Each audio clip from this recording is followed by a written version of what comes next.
Is this on? Speak loudly, please. Hello, hello. It's recording. It's recording. Oh, it's recording. Yeah, it's going okay. out. Thank you for letting me know. Well, first off, thank you all for coming out here today and being willing to hear what I have to say. I just want you to know that for the press, I truly support freedom of press. I think it's one of the things that makes our country so great, and I really hope that you'll be able to tell my story a little bit better instead of just reporting and repeating maybe some things that you don't like about me or things that were on social media in 2018. You see, the reason why I ran for Congress is because I really don't respect what our government has become.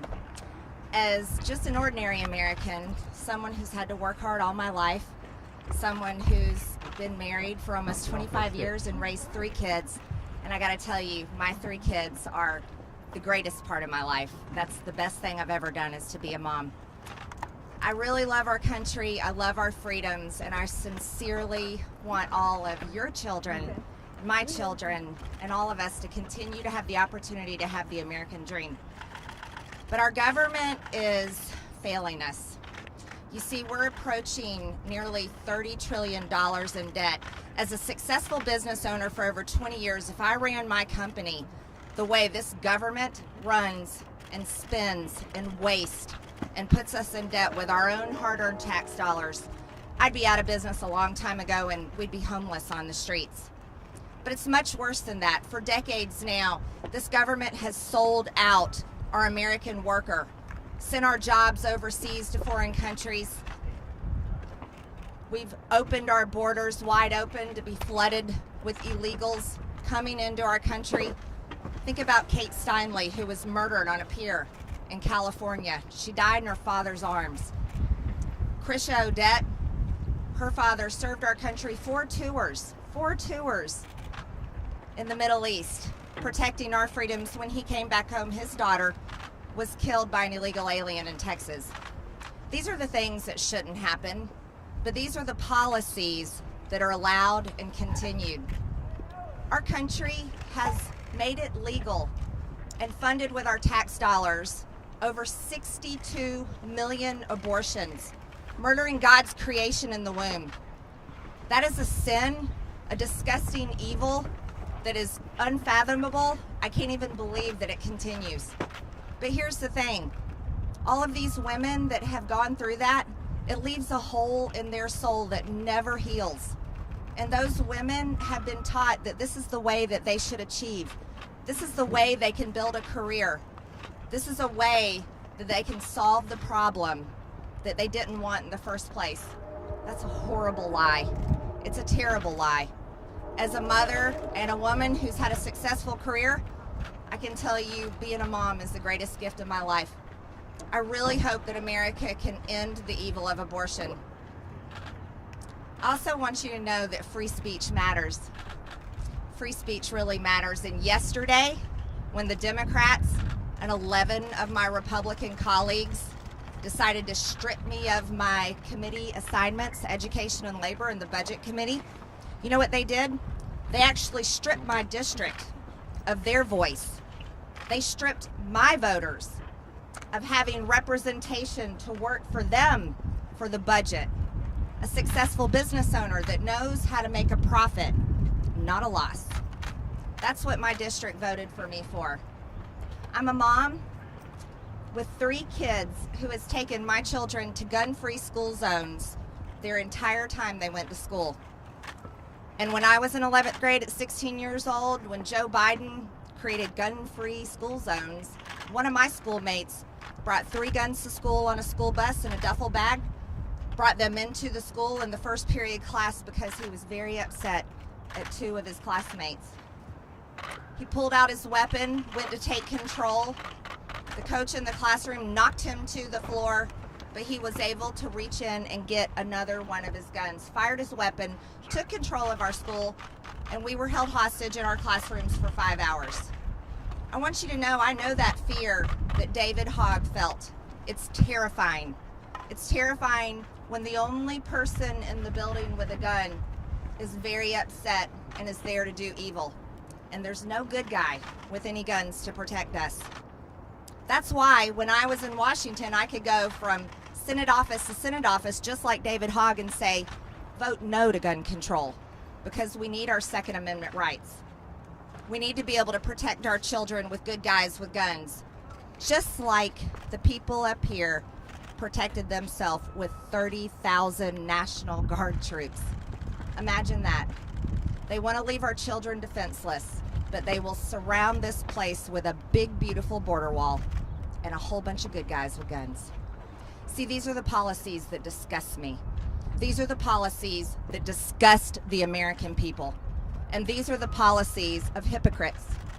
You see, when the people in charge want to just spend your money and you have no choice but to give it to them, and believe me, I've been a good taxpayer for years now, and I always will be. And then they want to send our hard-earned dollars over to foreign nations and so-called foreign aid to fund things like border walls and bridges and schools and roads and abortion. That's wrong. Our tax dollars should stay here in America.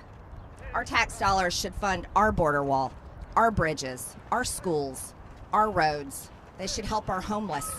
They should help our people, our forgotten, our orphans, our foster care children. That's what our hard-earned tax dollars should be doing. Not what these people here have been doing for decades. Those that are in charge have been here for decades. Decades. Do you know the average age of retirement? It's around 64, 65 years old in the private sector, but not here in Congress. They cling to power as long as they can because apparently it's addictive and they can't give it up. This is something that I just can't tolerate. I can't take it, and the American people are so sick of it. You see, a record number of Americans voted for President Trump. Record number of Republicans voted for President Trump. Do you want to know why? It's because they loved his policies. They loved his fight. They loved the fact that for once we had a president that stood up for America, stood up for American businesses, and remembered the forgotten man. He was a president that didn't care about your skin color because God created us all equal, and thank God our Constitution affirms that. He was a president that wanted every single person to achieve, and that's why we supported him. That's why I've always supported him. And I want to tell you, Republican voters support him still. The party is his. It doesn't belong to anybody else. This impeachment trial that's going to happen next week is a circus. It's a circus that allows media companies to get lots of clicks, lots of views, and sell ad dollars. And you know what? That's pretty disgusting too. Everyone here knows that he did not cause this attack on the Capitol, nor did I, nor did any Republican, but the responsibility falls squarely on those that invaded the Capitol, the ones that planned it ahead of time. Those are the people that should be held accountable. I was in the chamber, unlike AOC, Representative Ocasio-Cortez, that faked her outrage with another hoax, just another hoax that gets shared everywhere. You see, those kind of fake lies, like AOC, Representative Cori Bush telling people that I attacked her when in fact it was on video that she attacked me. This is the kind of fake outrage that is dividing our Congress, along with the fake outrage on the news every single day that's dividing our people. You know what the media does, and you guys are great at it. And I'm telling you this because I want to like you. But you're doing a really good job at addicting our nation to hate. Teaching people to hate people like me, President Trump, and then on the right it's the same way. Teaching people to hate AOC, Ilhan Omar, Nancy Pelosi. See, it goes both ways, doesn't it? But teaching people to hate and addicting them to it is killing our country. It's causing people to no longer be friends, families to no longer talk to each other, even husband and wives getting divorced, parents not talking to their children, and the other way around. I think that's terrible, and it's shameful. When you have such a platform as you have, What do you want your legacy to be? Do you want your legacy to be the platform that destroyed our nation and caused our people to hate one another? Or would you rather be a platform that told the truth because you're given the great gift, the freedom of press, so that you can tell the truth? I would love for you to be that platform, and I would be so proud of you. I wouldn't be mad at any of you. I had the greatest opportunity yesterday, and I'm so grateful for it. I got to say what I had done wrong. And do you know how freeing that is? I'm not kidding. I seriously feel blessed by God because I got to do it on a world stage. I got to say, I said things wrong. I believe things that were wrong. And you know what? I'm so happy I got to do that. My district is thrilled with me. People are all over the country are thankful and supporting me. And for that, I'm grateful to them. None of us are perfect. And when we go about our life thinking that we are, we're such hypocrites. Truthfully, we really are. If we think we're perfect and can judge one another, that's such a mistake. So going forward, I've been freed. I do. I feel freed because you know what's happening on these committees? You see, we have basically a tyrannically controlled government right now. The Democrats. We've got Joe Biden writing executive order after executive order, sign him, doing whatever he wants up there in the White House. We have Nancy Pelosi leading the Democrats in Congress to do whatever they bail bond links to get the criminals out of jail. But they want to kick me off committees for social media posts that were conspiracy theories. That's pretty hypocritical. You see, the American people won't forget because they're still reeling from the devastation of this past year, where cities were burned, people were attacked, police officers still dealing with it, attacked night after night. They take that home with them and it hurts their families. Occupying federal buildings, taking over police precincts, so much damage, tearing down statues and monuments, erasing our history. This is what has happened. I do not condone what happened on January 6th. It was one of the scariest days of my life, next to being held hostage in a gun-free school zone when one of my fellow students took it over with a gun and no one protected us. No one could. It was terrible. So I'm going to ask all of you, think about what you report. When you're on the news calling riots peaceful protest, the American people are disgusted with you because you're lying. When you're promoting people that protect these things and want to continue it, people are sick of it. They're fed up because they lost their businesses and they may have gotten hurt, and they're tired of being attacked because they want to wear a red hat that says "Make America Great Again," or they voted for Trump and we're proud of it. Things have got to change. And I tell you again, I'm fine with being kicked off of my committees because it'd be a waste of my time. You know who I am. I'm a very hard worker and I'm proud of it. So now I have a lot of free time on my hands, which means I can talk to a whole lot more people all over this country, and I can talk to more people and make connections and build a huge amount of support that I've already got started with people that want to put America first and don't care about the party lines and don't care about any of the political identities involved. And that's something that I am very excited about. So I look forward to going home and seeing people in my district. I'm thankful and overwhelmed by their support. I'm grateful that I had the opportunity to say the things that I don't believe and I shouldn't have said in the first place. And I'm really grateful to my God because He forgives me, and that's what being a Christian is all about. I have a message to other Christians in this country. Don't be lukewarm. That's not what your faith is for. Our Savior died on a cross so your sins can be forgiven, and He doesn't want you to be quiet about it. He wants you to share the gospel and share it with everyone. That being said, I'm going to let you guys go about your day. I know you got many things. Yeah, I'll take some questions. Yeah. I just wanted to ask you specifically. I know you talked yesterday. I listened to your speech, but you said on a video in January of 2019, I'm just going to read it to you verbatim. You said it's been taken out of context. Who are you with? What's your name? I'm Jessica Dean. With CNN. CNN. By our law, representatives and senators can be kicked out and no longer serve in our government. and it's a crime punishable by death, is what treason is. This is what you said. Did you see my speech yesterday? How many stories did you report on Russian collusion conspiracy lies? No, I want to know, have you apologized for Russian collusion conspiracy lies? Have you? I don't have to. Do you stand by the fact that you said Nancy Pelosi is guilty of treason, and that's I think you heard my speech yesterday. You owe the people an apology. You lied about President Trump. You owe the people an apology. I've done mine yesterday. Okay, next question. Do you want to apologize to David Hogg? Did any of you hear my speech yesterday? Congresswoman, you didn't apologize. You regret saying that she is guilty of treason and deserving of death. Congresswoman, what do you see as your role here going forward? My role is the job I got elected to do.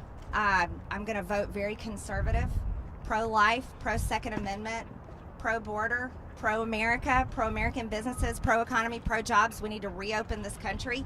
We need to put kids back in schools. Keeping them at home is killing our children. Depression is high, suicide's high. We canceled prom, canceled graduation, canceled their lives. I'm going to be working hard on those policies, and I'm going to be holding the Republican Party accountable and pushing them to the right. Can I follow up on that? What do you say to those 11 Republicans? Thank you. Jen Pellegrino with OAN. You mentioned AOC, and I wanted to ask you about that. You know, your supporters commonly know you as MTG. There's a lot of comparisons that could be made as a freshman in Congress making waves, receiving positive and negative attention on both sides of the aisle. Would you say that perhaps you've maybe scared Democrats in the media as well, in the same way that AOC, when she stepped on the scene, kind of made waves among Republicans? I'd say there's a comparison between us and the fact that we really don't care what other people think about us, because I can say that for myself. I've never met her, but I assume she probably feels that way. But there's a major difference in us. AOC embraces policies of socialism to what you could call communism.